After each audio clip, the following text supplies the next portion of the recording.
Vos podés tener dos deportistas que físicamente sean impecables, pero el componente mental puede hacer que uno brille y que el otro completamente desaparezca. Cosas que me llamó bastante la atención fue humanizar a esos ídolos. Que nuestras intervenciones a veces no son agradables.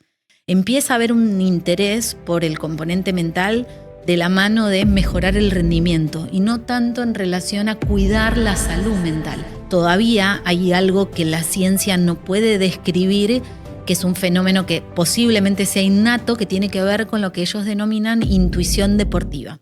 Un error que sucede es pensar en que no va a sentir presión, y la realidad es que la presión la va a sentir igual. El tema es cómo la gestiona para que sea un desafío y no sea una amenaza. Y errar es eminentemente propio del deporte. Familiar puede ser un potenciador o un inhibidor muy grande. Una lesión es un duelo y hay que trabajarlo como tal. Tienen como muy en claro, todo el tiempo hay que estar mejorando y avanzando, y una lesión te viene a detener.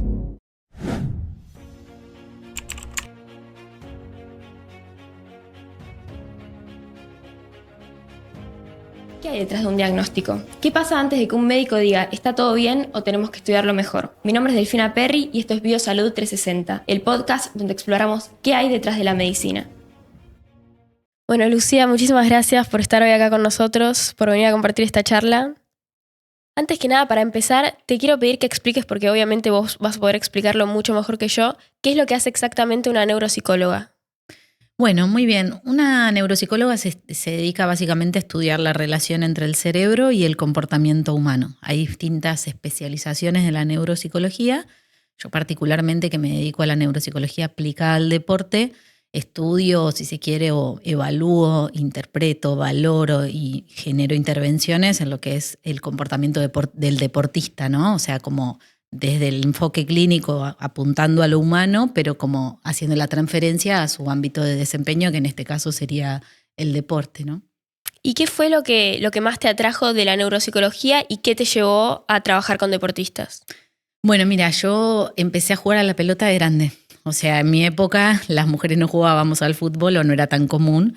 Y cuando hice yo la maestría de neuropsicología clínica en su momento, tenía una compañera colombiana que jugaba al fútbol, me invitó a jugar. Me encantó, nunca dejé desde ahí, pero ya tenía unos 27 años. Y en ese grupo había una doctora en física, de la cual me hice muy amiga, y en los terceros tiempos, cervezas de por medio, empezábamos a divagar respecto de la interpretación, el análisis y demás del cerebro vinculado a las habilidades más deportivas o lo que estábamos haciendo ahí. Y ahí ella me dijo, acá hay algo, acá tenemos que hacer algo, esto es muy lindo. Y un poco ahí, genuinamente me surgió el interés de empezar a estudiar y averiguar qué había de neuropsicología, que era lo que a mí me gustaba, con esta nueva pasión que era, si bien me gustaba el fútbol desde antes como espectadora, no lo estaba jugando. Entonces, al sentirme un poco protagonista, dije, acá hay un montón de cosas para hacer, para averiguar. Y ahí empezó el interés.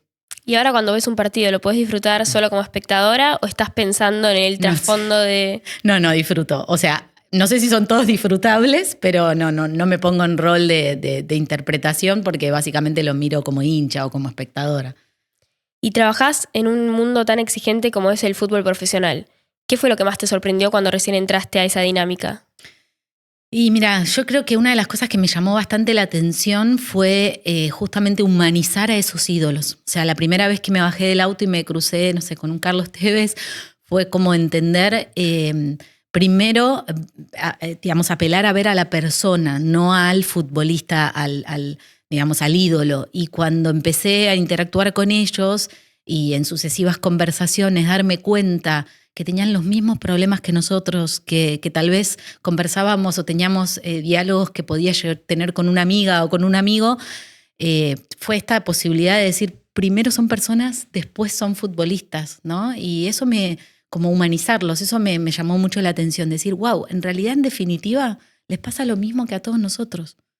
Solamente que el deporte amplifica todo, tal vez, ¿no? La exposición, el alto rendimiento amplifica todo, pero son muy humanos y muy personas como cualquiera de nosotros.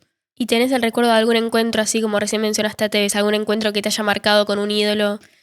Sí, más allá de lo de ídolo, por ahí a mí a nivel personal te diría una de las cosas que me marcó fue una vez me pasó trabajando en el plantel profesional de fútbol profesional femenino.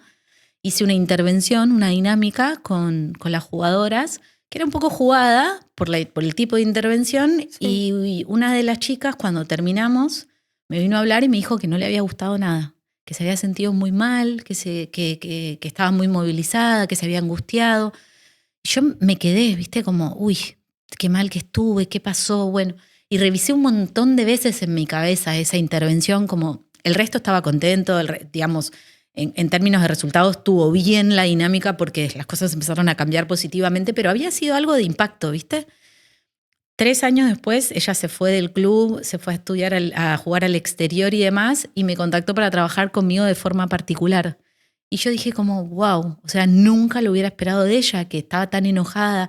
Y eso me enseñó un montón de cosas porque me di cuenta que nuestras intervenciones a veces no son agradables y que no hay que ser condescendiente porque es un ídolo o porque es jugadora de alto rendimiento, que de nuevo, ¿no? Son personas en las que necesitamos a veces generar ciertos cimbronazos o movimientos porque de esa manera estás actuando, digamos, bien, o sea, o estás haciendo una buena intervención. Así que ahí aprendí mucho.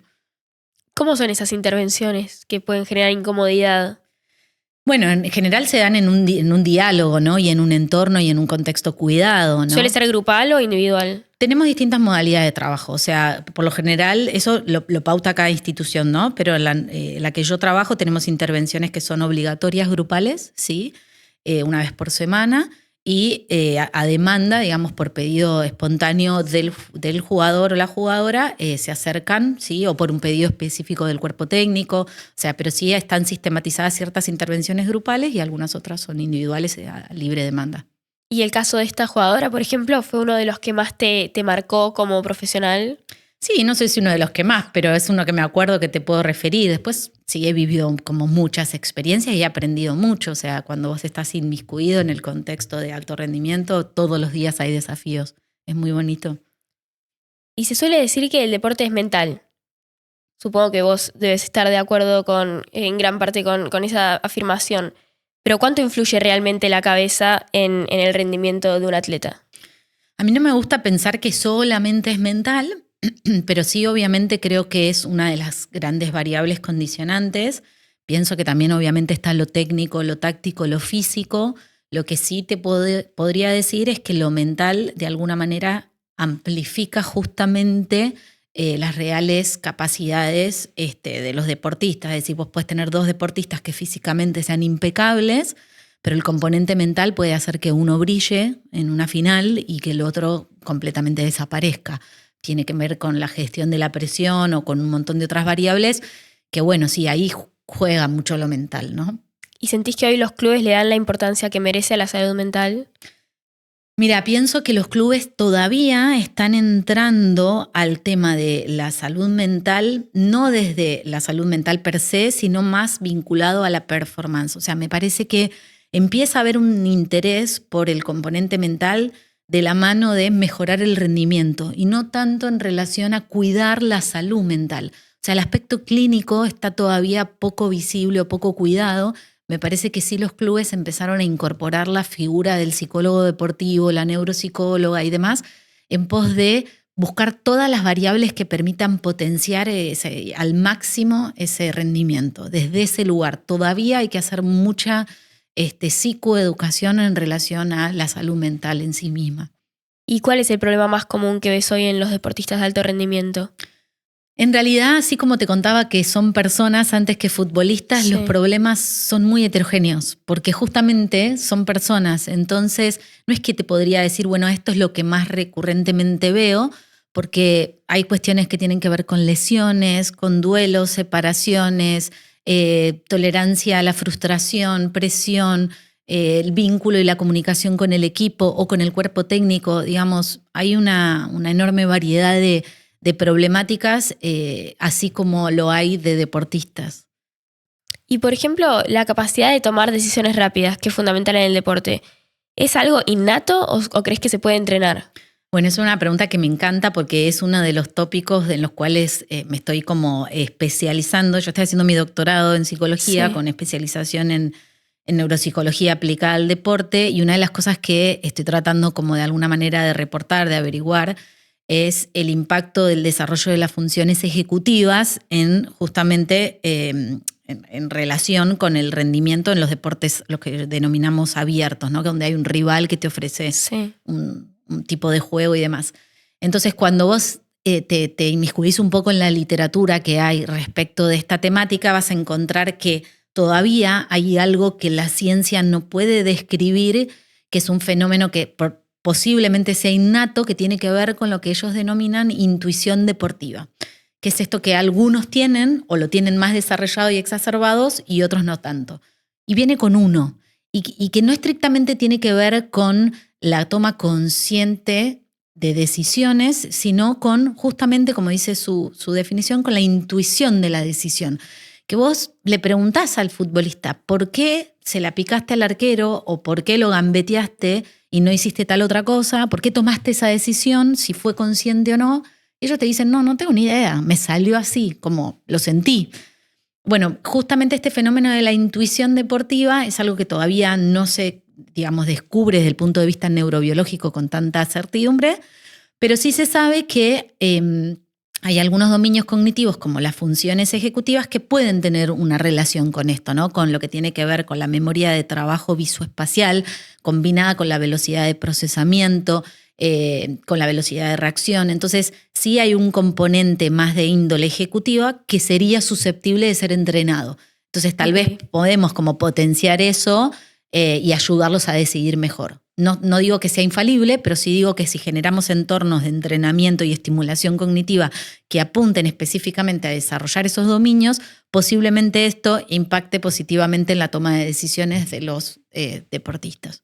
Y eso todavía no está comprobado, entonces no se está trabajando en el momento. Exacto. Hay gente que lo está trabajando, no hay evidencia científica de estudios longitudinales que te puedan decir, bueno, realmente evaluamos esto, lo estimulamos, lo volvimos a evaluar en el tiempo y efectivamente es por acá. Todavía la ciencia está trabajando en eso, ¿no? Como para que haya más evidencia científica. Pero bueno, hay gente que ya empezó a trabajar el tema de la estimulación de ciertas funciones ejecutivas para potenciar esto.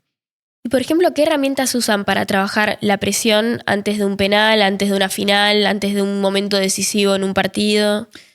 Bueno, para mí no hay una y la mejor. Esto no es como que no existen las recetas así tan mágicas. Posiblemente es la que más le sirva a tu deportista con el que estás trabajando. Por eso siempre insisto mucho en que el trabajo es muy clínico, muy personalizado. Sí. Podés tener desde un anclaje visual hasta la técnica de respiración consciente. Lo que sí es importante es como, primero, darle al deportista la conciencia respecto de lo que él vivencia, lo que necesita. Digamos, no hay una única receta, es, digamos, instrumentar a aquel recurso que él se da cuenta que le sirve y entendiendo que no va a dejar de sentir la presión. Porque un error que sucede es pensar en que no va a sentir presión y la realidad es que la presión la va a sentir igual. El tema es cómo la gestiona para que sea un desafío y no sea una amenaza, ¿no? No es tenés que dejar de sentir presión, tenés que amigarte con esas sensaciones y en todo caso disfrutarlas y transformarlas en algo que pueda ser potencialmente maravilloso. ¿Y el miedo al fracaso, cómo se trabaja? Bueno, eso es otro de los temas que también en sí mismo como que, digamos, son controvertidos porque muchas veces el deportista asocia equivocarse a fracasar, sí, ¿no? Como el miedo al error y asocia errar a fracaso. Y fracaso, desde el punto de vista conceptual, tiene como la connotación negativa. Vos pensás, bueno, en alguien que fracasó, ¿qué se te viene a la cabeza? Que fue algo malo. Y errar es eminentemente propio del deporte. Digo, no existe practicar un deporte y no equivocarse, no hay manera. Entonces, lo primero que tenemos que hacer es como cambiar el concepto y decir como, digamos, es intrínseco al deporte el error. Ok, ¿cómo voy a yo manejar el error? Digamos, primero no asociándolo a fracasar, eso es una de las cosas que se puede hacer. Y después a mí me gusta mucho trabajar con la teoría de Carol Dweck. Carol Dweck es una psicóloga norteamericana que lleva muchos años estudiando las teorías implícitas del origen de las habilidades y el talento. Y ella, bueno, obviamente es muy hermosa la teoría que describe y demás y las intervenciones que se pueden hacer, pero ella tiene como intervenciones muy pragmáticas respecto de cómo hacemos para generar una cultura de la mentalidad de crecimiento. Entonces, no solamente trabajas con el deportista, sino que trabajas con su entorno. para que todos nos podamos equivocar y eso no sea penalizado. O sea, porque el gran error es sin querer castigar el error. Cuando vos castigás el error y genera como una retroalimentación negativa, cada vez querés errar menos. Entonces, bueno, un poco también trabajamos desde esa línea del desarrollo de la mentalidad de crecimiento. ¿Y con las familias, por ejemplo, se trabaja? Sí, muchísimo. En las inferiores trabajamos y juveniles trabajamos un montón en relación a lo familiar, porque lo familiar puede ser un potenciador o un inhibidor muy grande. Sí. Y te llevo un poco al tema redes sociales. Hoy los deportistas reciben una cantidad de comentarios, tanto negativos como positivos, pero una cantidad infernal. ¿Cómo afecta en la salud mental? ¿Ves cómo lo podés ver, cómo afecta a los comentarios que reciben? Sí, totalmente. Es parte, digamos, del perfil neurocognitivo que ellos tienen y de los recursos, y está bueno evaluarlo, está bueno poder medir qué herramientas, qué recursos cognitivos tienen como para gestionar esas cuestiones, porque hoy, digamos, lo que son las redes sociales es parte de la vida de todos nosotros, y como te dije, el deporte de alto rendimiento y la exposición pública amplifica todo lo que nos puede pasar. Te puede afectar a vos un like o un comentario, imagínate multiplicado. Entonces, ya el deportista no lidia solamente con tener un mal partido, donde en el estadio erró el penal, sino que encima tiene la repetición de infinita cantidad de veces de ese error o esa equivocación multiplicado por un montón de personas comentando acerca. Entonces, hay que hacer mucha psicoeducación en esto de la higiene digital, cuáles son los recursos que yo utilizo para preservarme, desde no mirar, ¿no? En concreto, literal, termina el partido, no abrir las redes sociales, hasta hacer como lo que se llama como un filtrado en base a los sesgos que yo quiero, porque también esto pasa mucho. Vos podés tener 100.000 comentarios positivos, uno negativo, y te quedás con ese. Entonces también trabajar en cómo opera nuestro cerebro. Nuestro cerebro no está preparado para procesar tanta información, ¿sí?, en relación a un evento en particular. Entonces, si vos no tenés las herramientas cognitivas para hacerlo, tenés que dárselas, ¿sí?, para que ellos no se vean como tan afectados. ¿Y crees que las redes, estos comentarios, generan más presión que motivación? Yo creo que ambas, porque también puede ser un excelente motivador. El problema es que el rendimiento deportivo es muy fluctuante y vos hoy metiste un gol y estás acá arriba y mañana, y lo que hay que trabajar es como en que ellos tengan herramientas para estar en eje independientemente de los pequeños logros o errores que puedan cometer, porque no vas a estar, ellos tienen que trabajar en esto de que no vas a estar en un estado, digamos, el alto rendimiento tiene esto de la fluctuación. Entonces, en algún momento puede ser muy positivo y tampoco te la tenés que recontracreer, porque eso es un castillo de naipes. O sea, es muy efímero. En algún momento te pueden llenar de comentarios extraordinarios positivos y al día siguiente viene una cancelación por un error. Entonces, ninguna de las dos cosas tiene que tener la credibilidad total de tu paz mental, ¿no? Siento que un problema que se debe reiterar mucho es la frustración, que es verdad lo que vos decís, que no todos son iguales, no todos tienen los mismos problemas, todos son personas antes que deportistas, pero digo, al estar muchos años entrenando y no alcanzar los resultados que uno quiere, o esto que vos decís, que mismo les puede estar yendo muy bien y después que baje el rendimiento, ¿cómo se lidia con esa frustración? Bien, se acompaña primero. No sé si se interviene directamente. Primero se acompaña. Siempre el espacio como es de contención, de ofrecer un lugar seguro al que ir a habitar esas emociones. Creo que las frustraciones, ya sea porque no soy citado, porque no estoy jugando o porque no me está yendo bien en términos de los objetivos que me propuse, se pueden llegar a trabajar como intentando como reconectar al deportista con el sentido, con el propósito, ¿no? Como cuál es el sentido por el cual yo estoy acá, digamos, ¿no? Ellos por ahí a veces van muy en automático, ¿no? Tienen rutinas como muy establecidas, preconcebidas respecto de lo que tienen que hacer a diario y cómo funcionar, y hay poco espacio para la introspección, para la reflexión. Entonces, como volver, por ejemplo, ahora yo estoy trabajando con una jugadora que tiene una condición cardíaca que no es severa, pero que la sacó de las canchas por un tiempo, ¿no? Y hasta que no se estabilice esa condición y demás, no. Entonces, un poco lo que trabajamos es, bueno, porque vos seguís viniendo al club, es tu trabajo, tenés que cumplir un horario, no estás en la cancha jugando, pero estás... Bueno, ¿cuál es el sentido para vos del fútbol, más allá de estar jugando a la pelota? El pertenecer, la institución, como la vida en la naturaleza, porque me gusta el verde, porque me gusta el pasto, porque me gusta estar al aire libre, porque me gusta la actividad física. Digamos, recuperar un poco el sentido de lo que haces, más allá de que estés consiguiendo no lo que alguna vez te propusiste, para que no sea tan agobiante, ¿no? Estas frustraciones. Y se nota mucho esto de perder como, no sé si la pasión, pero esto de perder el sentido, porque por ahí ves en un chico que sí empieza con toda la ilusión y después eso por ahí se va apagando. Sí, puede pasar que se apague por muchas variables, y por eso ahí yo creo que desde nuestro espacio es muy importante trabajar como la identidad más allá del futbolista, como desde muy pequeñitos hacer intervenciones que busquen reconocer a la persona más allá del jugador o jugadora de fútbol, ¿no? ¿Quién sos vos? Vos jugás al fútbol, pero además de eso, sos un montón de otras cosas. Sos hijo, sos hermano, sos estudiante, sos creativo, sos carismático, sos lo que sea. Entonces, como trabajar sobre la identidad les permite a ellos forjar una seguridad psicológica que justamente hace que cuando el resto sea medio endeble, bueno, tengas dónde volver, ¿no? Porque si no... Y a veces esto, como me hablas de las familias, viene desde casa. Mi hijo el futbolista, mi hijo juega en Boca. No, pero pará, o sea, tu hijo, Juan, juega en Boca o sí, juega a la pelota, pero mi hijo el jugador de fútbol, ¿no? Como que esta constitución de la Sí. persona al ladito de lo que hace. Y nosotros somos mucho más que lo que hacemos. Sí, quiero volver a esto, pero antes quiero retomar algo que habías mencionado de esto de no creérsela.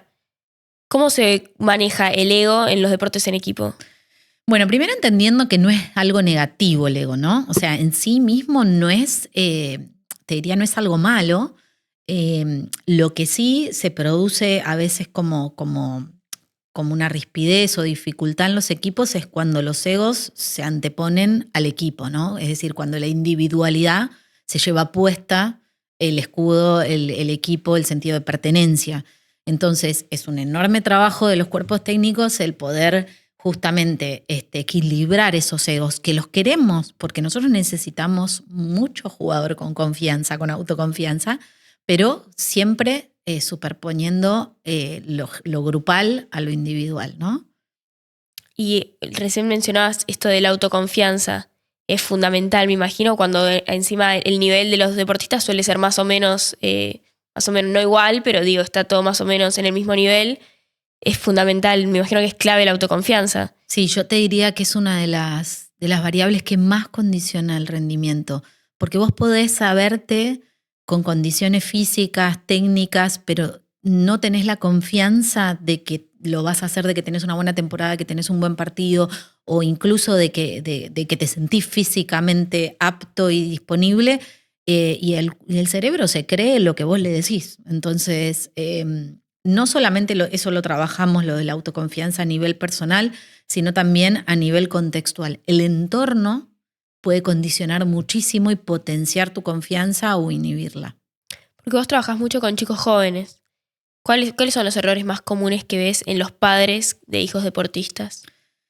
Bueno, una de las cosas que con más frecuencia se ve es la famosa proyección, ¿no? El deseo propio no realizado, proyectado en el hijo. Es una de las cosas que se ve con bastante frecuencia. Y después está a veces un poco desdibujado el tema de la valoración y la admiración para con el hijo, en el sentido de que no digo que a nivel consciente lo hagan, pero hay familias o papás o mamás que sin querer, con mensajes implícitos, condicionan de alguna manera el amor o la atención, sobre todo, a lo que el chico está haciendo en el partido, en fútbol y demás. Y el niño tiene que sentir que el amor de ese papá y mamá es incondicional y que es irrelevante si metí 2 goles, si metí 5. Y sin querer a veces se retroalimenta esta idea de estoy más pendiente, estoy más encima, te transmito más cariño, más apoyo, más valor, más admiración por lo que haces y no por lo que sos. Y eso es jorobado. ¿Y cómo se ayuda a un adolescente que está empezando a lidiar, por ejemplo, con la fama o con la exposición? A ver, una de las cosas que hay que hacer es como hablar muy de frente de esto, ¿no? De las cosas que te van a empezar a pasar. Y cuando uno les anticipa lo que les va a empezar a pasar y ellos empiezan a sentir que algo de lo que decías tenías razón porque se los anticipaste y empieza a suceder, confían. Entonces hay que generar ahí un lazo de confianza, ¿no? Sobre todo en el adolescente que se las cree que se las sabe todas y cuando le dice, mira que va a empezar a pasar esto, otro, cuando empieza a suceder, vuelven a ese lugar seguro de, esto me dijiste y está pasando. Entonces, bueno, uno funciona ahí un poco como un tutor orientando de acuerdo a las cositas que van viviendo. Y la realidad es que muy pocos de los chicos que llegan a inferiores terminan siendo profesionales. ¿Cómo se los prepara psicológicamente para esa posibilidad? Bueno, acá de nuevo lo que hay que hacer en primera instancia es hablar de esto, que es algo que en los clubes a veces no se hace porque por incomodidad, ¿no? Como que medio se pone abajo de la alfombra. Y yo creo que cuanto más explícito sea el mensaje, mejor. De chicos, es muy probable que de ustedes 30 solamente, pasen a la siguiente instancia tanta cantidad. Esto no habla del valor de ustedes como personas, como futbolistas.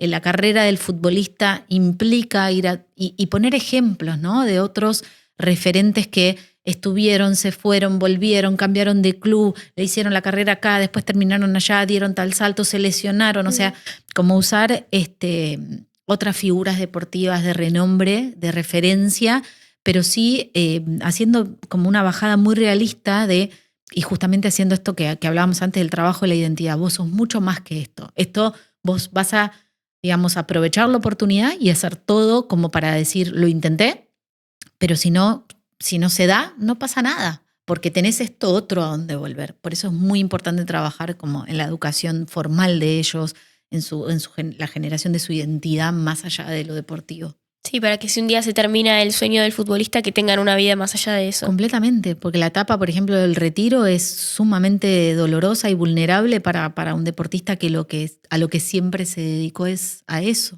Yo siempre digo que cuando el futbolista se retira es como si viniese en un tren que va a máxima velocidad y de pronto se baja y se queda en un andén solo en silencio. Es muy aterrador si vos no construiste en paralelo, en simultáneo, otra serie de cables a tierra. Es como que en esencia no sabes quién sos. ¿Y por qué cuesta tanto construir esa identidad por fuera del deporte? Porque el alto rendimiento exige mucho y entonces a veces estamos tan inmiscuidos en esa realidad de alto rendimiento que no ha lugar es complejo estudiar y ser deportista de alto rendimiento. No es imposible, pero requiere de mucha determinación y mucho esfuerzo. Entonces, justamente creo que hay que generar más dispositivos alrededor de esa persona para facilitar esto otro y cuidarlo, porque ahí estamos cuidando su salud mental. ¿Y qué consecuencias puede tener ponerle tanta presión a un chico desde la infancia? Muchísimas. O sea, desde cuestiones psicosomáticas. Tenemos chicos que tienen síntomas físicos, desde dolor de panza, urticaria, se brotan, o sea, desde cuestiones físicas como manifestaciones somáticas de presiones que sienten y no pueden hacer conscientes o no pueden verbalizar, hasta te diría que desertar, dejar, o sea, no querer más. O sea, a veces sin querer el contexto presiona tanto que genera un rechazo, ¿no? Es como, me siento tan incómodo que ya no quiero más esto. Y en los deportistas ya adultos, ¿se nota mucho la diferencia de los que tuvieron un acompañamiento en su salud mental desde jóvenes y los que no, los que estuvieron más como arreglate? Sí, y yo creo que son dos componentes que condicionan mucho como de cuando te encontrás con un adulto deportista de alto rendimiento. La educación formal, ¿sí? Clave, muy, muy importante.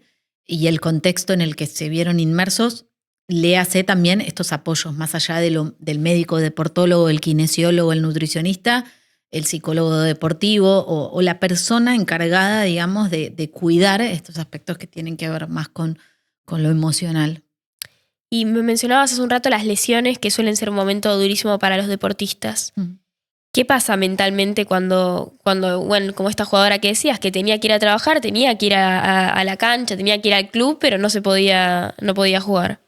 Bueno, la lesión es una digamos, de las variables con las que nosotros trabajamos mucho, acompañamos mucho a los deportistas lesionados. Yo tengo muchas consultas de deportistas particulares que vienen a consultar o a trabajar o empezar a trabajar a partir de la lesión. Una lesión es un duelo y hay que trabajarlo como tal. El deportista siente muchas veces que no solamente que perdió el control de cierta parte del cuerpo, sino el control, digamos, los deportistas son muy obstinados, los de alto rendimiento, ¿no? Son muy meticulosos, detallistas, obstinados, determinados. Tienen como muy en claro que para ellos todo el tiempo hay que estar mejorando y avanzando. Y una lesión te viene a detener en un momento, ¿no? Entonces hay que trabajar no solamente con la incertidumbre de no sé cuándo vuelvo o no sé exactamente cómo vuelvo, cómo me voy a sentir, sino con la sensación que desconocen o que es muy desagradable de pérdida de cierto control. A veces incluso pierden rutinas o pierden el sentido de pertenencia. Están todos entrenando en la cancha y yo estoy aparte en el gimnasio o en kine. Entonces, bueno, se acompaña todo eso, todas esas instancias. ¿Y el miedo a volver a lesionarse puede ser a veces incluso peor que la lesión física? Sí, no sé si peor, pero sí es algo que definitivamente impacta, que hay que trabajar. Lo mismo que hay que trabajar el dolor real del dolor mental. El deportista que se lastimó y sintió dolor tiene mucho miedo a volver a sentirlo y a veces hasta incluso siente que lo tiene cuando físicamente ya el médico por ahí le dio el alta y está bien, digamos. Es una rodilla que médicamente está perfecta, no mentalmente puede estar perfecta, ¿no? Y eso también se trabaja, es como una reconstrucción del esquema mental de esa parte del cuerpo que me lastimé. ¿Vos crees que la salud mental en los deportistas se debe trabajar desde desde lo más chicos posibles, ¿no? Sí, sin duda. ¿Hay algo que crees que tenga que cambiar o que tenga que mejorar en el sistema? Posiblemente darle más espacio y más relevancia, porque ya te digo, no solamente vincularlo a potenciar el rendimiento, sino de manera más psicoprofiláctica, o sea, preventiva, de atajar problemas antes de que aparezcan, porque me parece que tiene un impacto positivo a nivel humano y social. O sea que sí, sin lugar a dudas. Y para vos, desde que empezaste hasta hoy, ¿qué fue lo más desafiante o qué es lo más desafiante en el día a día de trabajar con deportistas de alto rendimiento? No sé si desafiante siento que es por ahí el contexto. Una de las cosas que a veces siento que me limita es que no alcanza con mi intervención o con la del equipo médico que tenemos, sino que hay cuestiones contextuales de la realidad sociocultural, socioeconómica o lo que fuera, que representan una limitante y eso como que me genera un desafío, una impotencia de decir, pucha, yo quisiera que las cosas para esta niñita fueran distintas y yo lo puedo trabajar en términos personales con ella, pero su entorno, no puedo intervenir tanto en su entorno y su entorno no me juega a favor. Entonces, a veces eso me representa un desafío significativo. ¿Y lo más gratificante?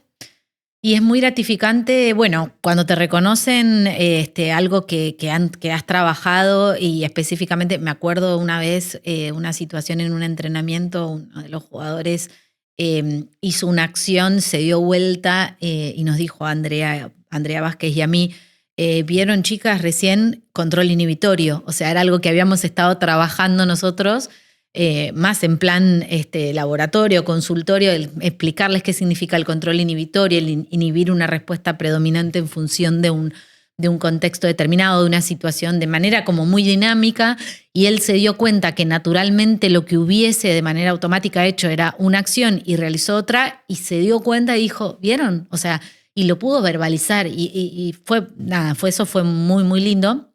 Y después lo empezaron a hacer otros también y apropiarse también de esa terminología, de entender qué son las funciones ejecutivas, qué significa la alternancia de set, la visión periférica, o sea, nada, y como que sentís que además de todo los estás instruyendo en cosas que tienen que ver con sus dominios cognitivos, está buenísimo.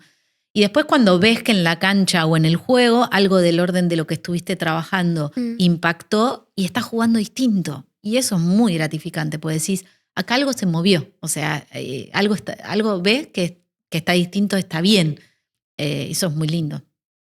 ¿Y qué consejo le darías a cualquier deportista que te esté escuchando aunque no trabaje con vos, ¿qué consejo le das que para vos sí puede ser, aplica para todos los deportistas? Que presten mucha atención al entorno, porque muchas veces no tiene que ver tanto, digamos, las limitaciones que los deportistas tienen o encuentran, no tienen tanto que ver con su propia fortaleza mental o con su capacidad física, técnica, táctica, sino con el entorno en el cual están inmiscuidos, que atiendan a eso, con qué calidad de relaciones, de vínculos están teniendo, porque eso puede impactar y potenciar mucho o, digamos, o por el contrario, jugarles en contra. ¿Y qué consejo hay que les suelas dar a deportistas, pero que puede aplicarse para cualquier persona, para cualquiera de nosotros que no hacemos, que no nos dedicamos al deporte, pero crees que igual puede aplicarse a todo el mundo? Yo no soy muy buena dando consejos, yo hago muchas preguntas. Me gusta más hacer preguntas que dar recomendaciones. Pero nada, te diría que yo en lo personal, y es muy general, ¿no? Pero yo en lo personal trato yo de aplicarlo esto con el ejemplo, disfruto los desafíos. Entonces que por ahí la recomendación es como que se desafíen y que no sientan la incomodidad como una amenaza, sino como una elección. Y cuando es una elección consciente, incomodarte, aunque la estés pasando un poquitito mal, empezás a disfrutar esa incomodidad. Y podés decir como, bueno, esto me incomoda, no la estoy pasando bien, como decía Gato Gaudio, pero sin embargo lo disfruto, ¿no? Lo elijo. ¿Y tenés algún sueño, algún objetivo por cumplir? Uy, un montón. Pero que quieras compartir y que tengas pensado para los próximos años. Mira, yo siempre digo cuando me hacen hacer ese ejercicio de como dónde te vislumbras de acá a 10 años o cuál sería A mí me encantaría, a mí me gusta mucho hablar, como notarás. A mí me encantaría exponer en un congreso internacional y que haya un auditorio lleno de gente y que escuchen algo del orden de lo que yo investigué y poder compartirlo.